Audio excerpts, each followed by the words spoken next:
Okay, this is going to be a review of the DDT shows that are taking place in Hollywood this weekend. The first one is called DDT Goes Hollywood.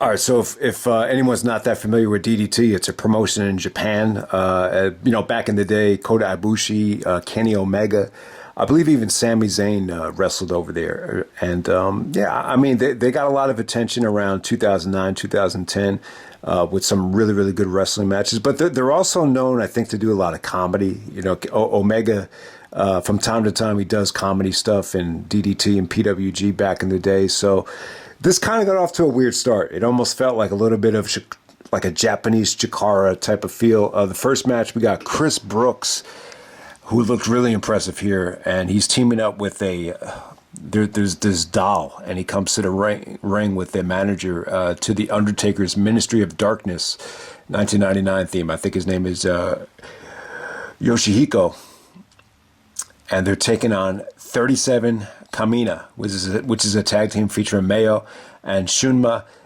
Katsumata. This match right here is crazy. I mean, all I can really remember about it is all these guys wrestling with the doll. I mean, it's crazy, and the fans bought into it though. So the match really wasn't for me, but I will definitely say that some of these guys looked really, really talented, especially Chris Brookes, and it was a little bit wacky, especially at the end with all the title changes. A lot of it I didn't really understand, and then we move on from there. We get another really, really weird matchup. We get the Pheromones.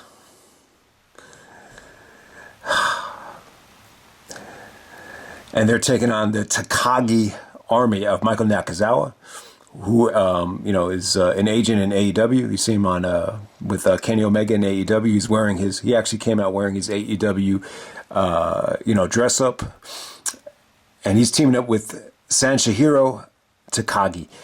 All right, yeah, this is another match that I think is really, really skippable.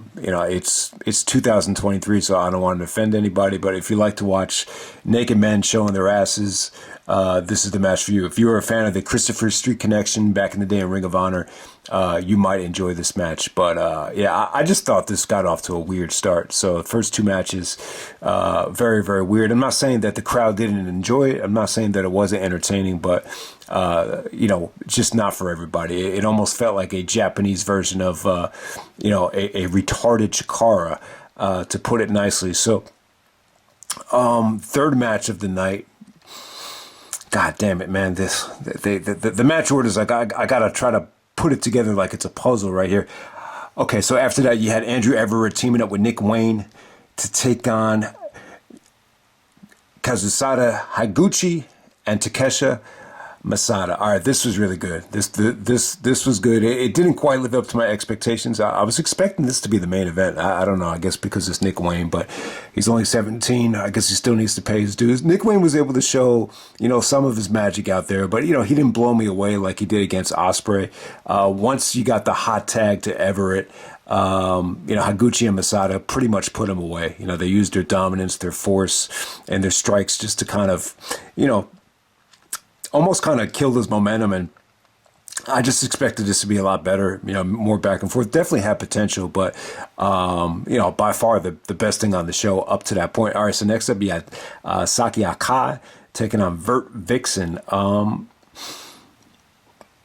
It was an interesting match. Saki Akai, really, really unique physique, very, very tall, very slender, very feminine, I would definitely say. I mean, Vert Vixen didn't have a spectacular showing here, but it was okay for what it was. I really wasn't crazy about it, but I'm assuming Saki Akai is going to be on some of the TJPW shows, or the main TJPW show coming up.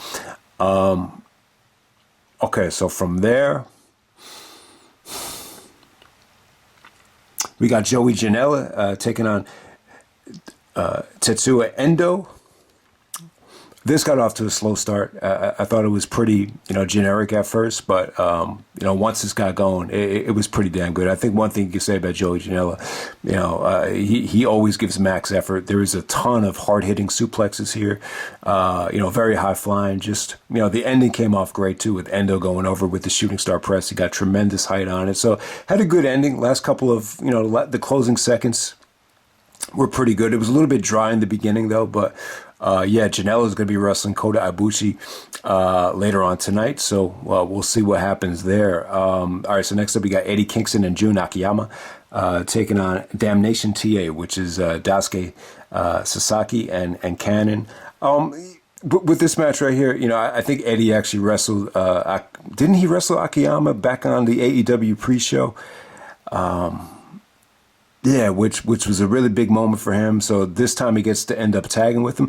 It was cool. It was almost had like a Great Muta type of feel from Final Battle 2003, where you just want to see Akiyama. He's almost a legend. People look at him like he's a legend, so it was just about seeing him. Eddie didn't empty the tank here. I think Eddie looks ready. I think he looks good, but clearly, you wanted to make sure Eddie doesn't hurt himself. He's on the verge of having, I wouldn't say the biggest match of his career, but definitely one of the top 5 biggest matches against Claudio later on tonight. I mean, you could argue that the Quackenbush match from Chikara was bigger at the time. And, some of the AEW matches were just as big. The Punk match and obviously the Moxley match is probably the biggest match Eddie Kingston ever had. But it's a huge opportunity for Eddie. For him to possibly become Ring of Honor champion after all these years, it's a huge opportunity. So it was just a cool experience right there. That's all I can really say about it. I wouldn't say it over delivered. Like, don't expect Kingston to be giving max effort there. It was just a nice feel good moment. So Kingston and Akiyama get the victory there, and then we get to the main event. We got Konosuke Takeshita taking on Yuki Ueno. Great matchup. Definitely the match of the night. This is possibly the best match that has taken place all weekend. There's not much to say about it other than it just, I just thought it really, really delivered. It's a hell of a matchup. This guy, Yuki Ueno, it's just a hell of an athlete. It was a great matchup for Takeshita. They have very similar movesets. So you saw, just a ton of Germans, a ton of reverse Ranas, just a ton of knee strikes. Very dangerous matchup. Beautiful ending though. Beautiful ending with, Yuki Ueno going for the best moonsault ever, and they do the WrestleMania 25 spot out of it with Takeshita actually catching him in midair. Instead of going for a tombstone, he goes for a gigatonic, and then he hits him with the Shining Wizard. So a beautiful ending. I thought I wouldn't say it was amazing. There were times where I just felt like some of the strikes could have been a little bit more intense. I think maybe their style's a little bit too similar.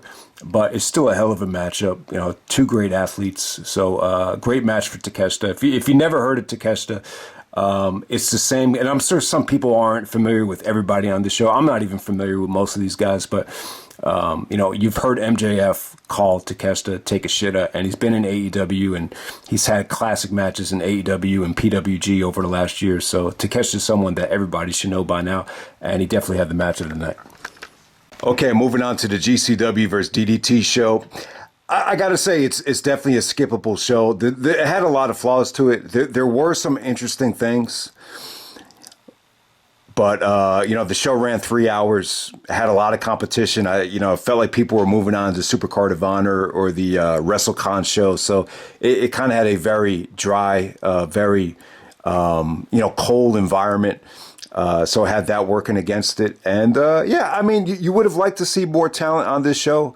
A lot of stuff had to be scratched at the last second. Well, let's get right down to it. First match of the night, we had the GCW versus DDT 8-man tag. So you got Gringo Loco, Jack Cartwheel. Also, you got Wasted Youth of Dylan McKay and Marcus Mathers taking on Damnation TA. It's a DDT tag team of Daisuke Sasaki and KANON, teaming up with Shanshiro Takagi and Takesha Masada. So lots of mixed talent here. This was not the original plan. A lot of guys were scrapped from this match, and I'm glad I actually found a exact listing for this show in order here so we can do this properly. But Yeah, not a great opener here. Some of the comedy stuff didn't go over well. It didn't have, you know, the type of momentum where they could really feed off the crowd. I will say this. I thought Jack Cartwheel stole the show. Anytime he did a high spot, the fans reacted well. There was some good high flying at the end. The DDT team was a mixed bag. I thought Masada had a really good showing this weekend, but a lot of the comedy stuff with the stunners, I don't know. I just didn't care for it. But, the match definitely had its moments. And we move on from there. Next up, we have the women's match. We got Dark Sheik representing GCW to take on Saki Akai. Once again, a very mediocre showing. I just thought this lacked severely in execution and intensity. I thought the last couple of minutes were pretty good. I will say, I think Saki Akai, a very unique look, a very unique presence. But this match right here, it just didn't click for me. And next up, we have probably the match of the night. If you're going to watch one match from the show, this is it. This is the East-West Express of Jordan Oliver and Nick Wayne taking on the Moonlight Express of Mayo and MAO and Speedball Mike Bailey. Obviously, the match of the night. Just by looking at this, you could tell from the talent that it was going to be good. Jordan Oliver and Nick Wayne, they felt like a cohesive tag team. I thought some of their double team work was great. Speedball was able to do his thing, and even his tag team partner. Everybody busted their ass here. You wish it had gotten more time. I wish this, got a main event spotlight. But, I think one of the problems with these shows is there's too much of a guy kind of trying to hustle to the next show, and you can't put all your focus into one match. And so that's what it kind of had working against it. But, considering the limitations, I thought it was great. Nick Wayne really, tried to make this as memorable as possible. He bladed hard here. You wouldn't expect him to blade in a pure, wrestling tag match like this. So I'm not sure if he did it on purpose, but he took a nasty bump onto the floor. And he was bleeding like crazy. It almost added to the drama, added to the match. The ending was pretty sweet with the double ace crusher from Oliver and Wayne. But yeah, great match. If you're going to check out one thing from this show, this is probably going to, end up being one of the better matches of the weekend. So definitely check that out. All right, next up we got Kazusada Higuchi to take on Starboy Charlie, who is replacing. He was replacing somebody at the last second. This wasn't the originally planned match. But yeah, it depends how you look at this, man. This is just a beatdown here. It wasn't a serious match. This was almost like Kabashi taking on Mikey Whipwreck. It had that type of feel to it. I mean, Starboy Charlie, he took a pounding here. He took a beating. His chest was all full of, red meat by the time this was over. But it was, you could definitely argue it was interesting and entertaining to say the least. You just wish Higuchi had, a better matchup here. Someone that could, someone that he was more evenly matched with, considering his talent level. So we'll move on from there. Next up, we got Yuki Ueno taking on Joey Janella. Only went about 10 minutes, but it was good stuff, man. I mean, Janella, considering the talent, the match is a little bit cold in terms of crowd reaction. I just wish Janella had more of a crowd to feed off of here. But another really good showing from Yuki Ueno. He was awesome here. He's definitely a great high flyer. He actually puts him away with the Playmaker. I was like, man, who used to do that move? It's actually MVP's Playmaker move. But yeah, Yuki Ueno, man, he's in great shape. He's a great high flyer. He's really, I would say this, he's definitely coming off like he's a, hidden gem from this weekend. So he had the great match with Takeshita on the first DDT show. And, he probably had the second best match of the night here against Joey Janella. All right, next up we have Burning of Jun Akiyama and Tetsuya Endo taking on Homicide and Tony Deppen. This just didn't get going for me, man. I mean, it was just it was cool to see Homicide out there.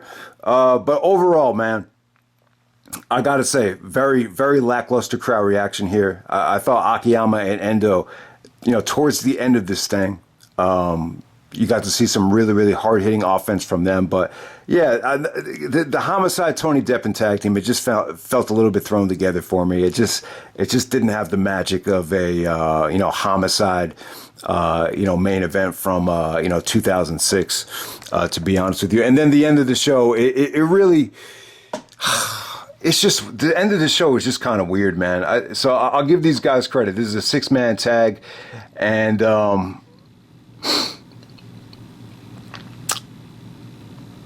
they brought it here in terms of just emptying the tank with lots of weapons, Legos, ladders.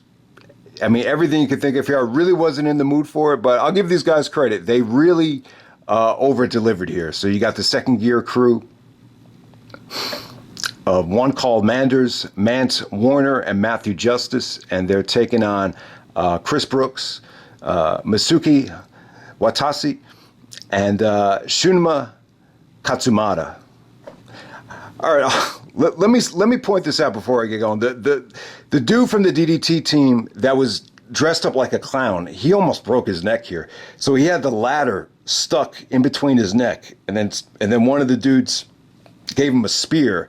I thought he was going to break his neck on that spear, but I think he was all right. There was tons of Legos. There was wooden doors here.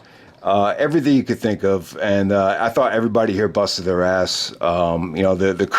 There wasn't much of a crowd here, but for whoever was there, it was pretty enjoyable, man. I mean, you can't knock the effort, you can't knock the hustle. So everybody brought it here in a hardcore match that I'm sure a lot of people were probably going to miss this weekend, but it was actually a lot of fun. So they were taking bumps on the Legos. Like it was, thumbtacks. So that was pretty cute. But yeah, man, the one dude from DDT almost breaking his neck was crazy. All right, next up, this match is just not for me. We had Team Buzzy of Ali Catch and Effie taking on the Pheromones. So you're putting so with this match right here, this is more of an adult match. This is putting the two gay tag teams together and just have them doing X-rated stuff, sexual stuff. Just was not in the mood for it. If anything, I'm trying to stay away from this type of stuff right now. I just don't like it when it mixes in with pro wrestling. But, there is an audience for it. It was late in the show. It's a late night show. There wasn't much of a crowd, so ended in a no contest. But the match just wasn't for me. But we'll move on from there. Next up, we got the main event. We got Cole Radrick taking on Yoshihiko. This is a DDT Iron Man heavy metal title match. So it's Cole Roderick basically wrestling a mannequin, a doll. So this doll actually comes out to the ring with a guy in a black mask to the Undertaker's Ministry of Darkness theme song. But so Cole Radrick, man, we saw him on the previous DDT show. I'm sorry, the previous GCW show with Nick Wayne. He wrestled Ninja Mac. So, I am familiar with Cole Radrick. He's trying to prove himself. He doesn't have a great look, so he goes out there and wrestles a doll for about 15 minutes, and, he made it interesting. He made it entertaining. The fans were definitely behind it, but, some people are going to say, this is a bunch of crap. Like you might get depressed watching this thing, but I will say this. It was a good experience for him. If he ever becomes a star one day, he could write in his book, during WrestleMania weekend while everybody is off watching Supercard of Honor, watching WrestleMania. I was in the main event of a GCW show wrestling a doll and making it work. And it just kind of shows you, man, like how much the guy taking the bumps has to do in terms of being safe, making it work, rotating properly. So it does have that going for it. And, the doll was really, really unique. It was entertaining. And it's interesting to see how good some of this actually came off here. But, this almost has like a 24/7 hardcore title type of feel to it, where you actually have the doll winning the title back after Cole Roderick initially wins the belt. So there it is with that. But this is a weird show. I would definitely, there's so much good stuff going on this weekend. You definitely don't need to check this out. If you're going to check out one thing, you know what to check out. The tag match featuring Mike Bailey. Obviously, it doesn't take a genius to point out that that's the best thing on the show. But I will say this, Yuki Ueno, man, a diamond in the rough right there. He had another good, wouldn't say the Joey Janella match was great, but he's definitely a talent to keep your eye on. There are some good guys that come from DDT from time to time, so I think it's important to keep your eye on this promotion, no doubt about it. I mean, it sounded good on paper, GCW versus DDT, but I don't really think they had, this show isn't going to do, what Spring Break, is not going to generate the type of buzz that Spring Break is going to generate, or even the Bloodsport show. So that's pretty much it, guys. And I'm out. We'll definitely try to be back with Supercard of Honor before the end of the day, but we'll see.